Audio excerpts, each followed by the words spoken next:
So I read of a study, of course, backed up by years of research and reams of statistics, concluding that the use of marijuana in early teenage years leads to a drop in IQ for those who become regular, or they use this expression, dependent users. And it's interesting because I had friends who used quite a lot of marijuana in those earlier teenage years. I wouldn't have said they became dependent users. They were just regular users. And if their IQs went down, some of them seem to have done pretty well for themselves. And as I said, if their IQs in fact went down, then I guess based on what quantity some of them consumed, they wouldn't be able to, as I said, make change for $1. But that doesn't seem to have happened. Now, I am not, I'm the stars of exactly no scientific or medical evidence on this matter. But like many of you, I suspect my evidence is anecdotal.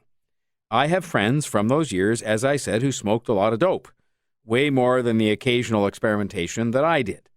And they suffered for it in a variety of ways. It seemed to me like they had a lesser ability to concentrate.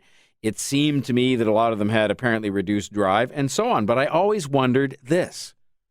Was it just their embedded personality which caused those things to happen to them, and they just got associated with the marijuana use, or was it in fact the marijuana? And I came to the conclusion, looking at the people, it was probably just them.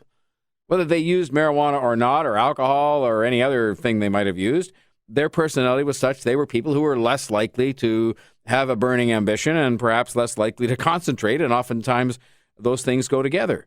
Now, I came closer to a non-scientific answer to that in more recent years when I encountered a few people in young and middle age of life who did use and who had used marijuana regularly. Some of them I see very frequently for some period of time, and seemingly remained very high-performing, capable, normal people. And so, again, utterly without the benefit of any medical or scientific training, I have concluded that marijuana is like many other things. For most people, used in moderation, it will do neither good nor harm if you don't count the good feeling as a medical or scientific plus, because it isn't. It's a feeling that you have. It's not a medical plus. But also, for most of those same people, there don't seem to be a lot of medical negatives that I've read about anywhere, if you exclude lowering of your IQ caused on teenage marijuana use. Now, this is my, admittedly, non-scientific, non-medical conclusion.